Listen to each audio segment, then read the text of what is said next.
Hi, I'm Dr. Anadale, and this video is about chapters 2 and 3 of Sullivan's Introduction to Philosophy.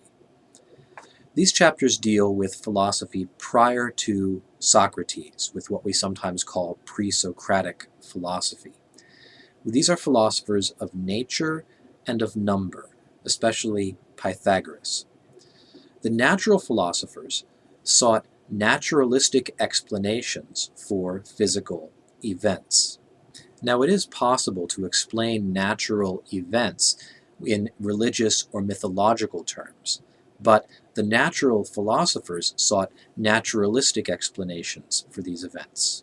So, for example, when we all hear thunder, it's possible to explain thunder by saying thunder is the anger of Zeus. It is Zeus hurling thunderbolts at people he is angry with.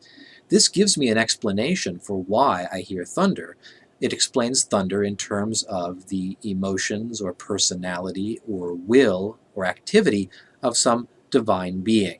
It's because Zeus is angry that he does some things, and the result of those things is the thunder that I hear. But the natural philosophers gave a different sort of explanation.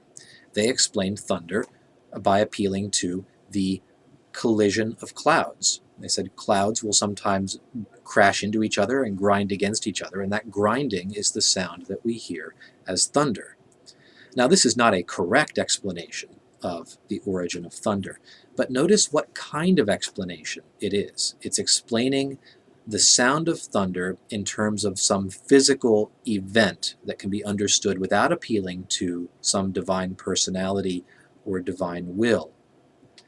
This is the sort of explanation that is specifically philosophical as opposed to religious. It doesn't require trust in revelation. It simply appeals to what can be known by observation in the natural world. It's much more like what we would call, in our time, science. It's important to realize that the natural philosophers were inquiring into the causes of natural events for the sake of understanding the truth about reality. They did not have practical goals in mind, so they were unlike the astrologers of the Chaldeans and of other ancient peoples in this way. They didn't seek to know the motions of the stars in order to cast horoscopes or predict the future or conduct magical rituals. Instead, they simply wanted to know for the sake of knowing the truth about the world around us. In a similar way, the ancient Egyptians had a great deal of knowledge about geometry, but it was solely for practical use, for remapping their fields after the flooding of the Nile. Pythagorean interest in number went far beyond practical engineering concerns to consider the ultimate reality of numbers.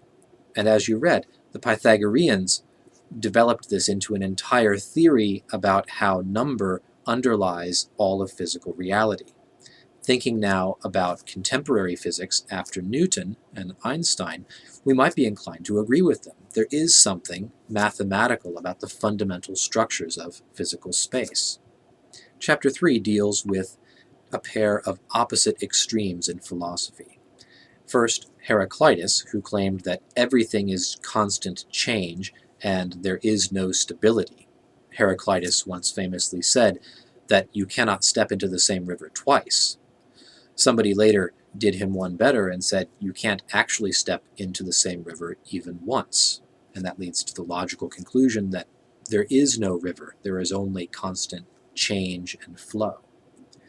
The second position is that of Parmenides, who denies that there is any such thing as change. Change is an illusion, says Parmenides. The only thing that is truly real is being or existence. Both of these positions seem outrageous to common sense, but they set the important background for Plato and Aristotle, who try in different ways to give a rationally satisfactory account of how both change and stability are real. The conflict between Heraclitus and Parmenides' worldviews is also a conflict between whether we should trust our senses, which show us change in the physical world, or our intellect, which tells us rationally that there must be something that is the same beneath all of these surface changes. That's my commentary on chapters 2 and 3. I look forward to discussing these ideas with you in the discussion board. Goodbye.